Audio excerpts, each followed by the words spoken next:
نون والقلم وما يسطرون صدق الله العظيم وبلغنا رسوله النبي الأمين الكريم ونحن على ذلك لمن الشاهدين والشاكرين والحمد لله رب العالمين.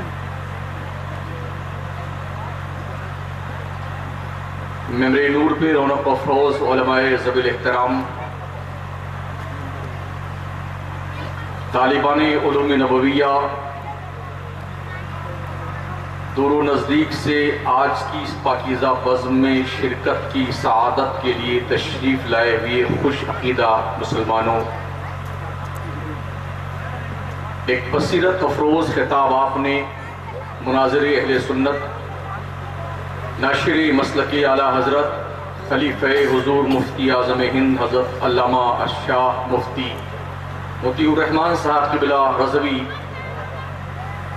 پورنوی کے زبانی سماعت کیا، اور میرے بعد خطیب ہندوستان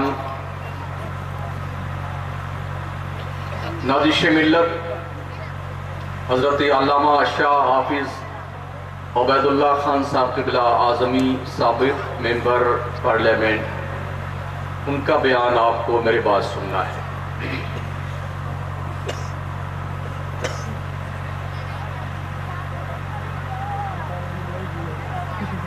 ویسے وقت کے دامن میں زیادہ گنجائش تو نہیں ہے، مگر میں کوشش کروں گا تلاوت کردہ آیت شریفہ کی روشنی میں کچھ مفید اور کارآمد باتیں آپ کی گوش گزار کر دوں.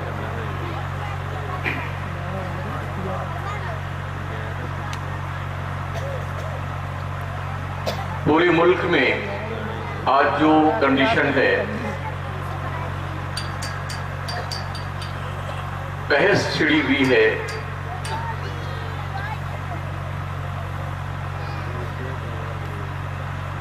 بھارت ماتا کی جے اور کیا جے، یہ سب ہو رہی ہے. ہمارا ملک ہندوستان ہے اور یہ کسی کے باپ کا دیا ہوا نہیں، خواجہ پاک کا ہے. ہم اس ملک میں کرایہ دار رہ کر کے نہیں رہ رہے ہیں، ہم حصے دار ہیں اس ملک کے. اور یہ بتانے والے کہ بھئی مسلمان ہی دیش بھکت ہوتا ہے کیوں نہیں ہوتا ہے، اگر وہ اس طرح کا نعرہ لگائے تو ہی دیش بھکت ہے، ورنہ نہیں ہے. کل شاید کوئی کولکتہ کی سرزمین پر کوئی میچ تھا انڈیا اور پاکستان کا، اس حوالے سے واٹس ایپ پہ ایک میسج آیا تھا کہ انڈیا اور پاکستان کا میچ شروع ہونے سے پہلے امیتابھ بچن 52 سیکنڈ میں راشٹریہ گان گائیں گے اور اس کا 4 کروڑ روپے لیں گے. یہ دیش بھکت لوگ، بہت عجیب اشارہ ہے بھیا. یہ دیش بھکت لوگ راشٹریہ گان جو صرف 52 سیکنڈ کا ہے، اس کو گانے کے لیے ایک نچنیا نے 4 کروڑ روپے. اور ایسے لوگوں کو دیش بھکتی کی سند بھی ہمارے ملک کی گورنمنٹ دیتی ہے. جن مدرسوں سے فارغ ہونے والے افراد نے ہندوستان میں انگریزوں کی جڑیں جو مضبوط تھیں ان کو کھود کر کے اور قبر کھود کے انگریزوں کی رکھ دیا، ان مدرسوں سے پڑھنے والے علماء، حفاظ اور قراء باضابطہ طور پر آج کی تاریخ میں یہی نشانے پہ ہیں کہ مولوی دہشت گرد ہوتا ہے، مدرسوں میں دہشت گردی کی تعلیم دی جاتی ہے، دارالعلوم میں دہشت گردانہ کارروائی ہوتی ہے. یہ سارے الزامات کچھ لوگ لگاتے ہیں، ملک کے لوگ. جب بھی پورے دیش میں کہیں بم بلاسٹ ہوتا ہے، کہیں پر کوئی بھی آتنکوادی حملہ کرتا ہے، تو پھر پورے ملک کے مسلمانوں کی جو کنڈیشن ہوتی ہے، ہر ایک کا دل لرز جاتا ہے کہ پتہ نہیں کہ کس مسلمان کو گرفتار کر لیا جائے گا اس جرم کی پاداش. بے گناہ مسلمان پورے ملکی پیمانے پر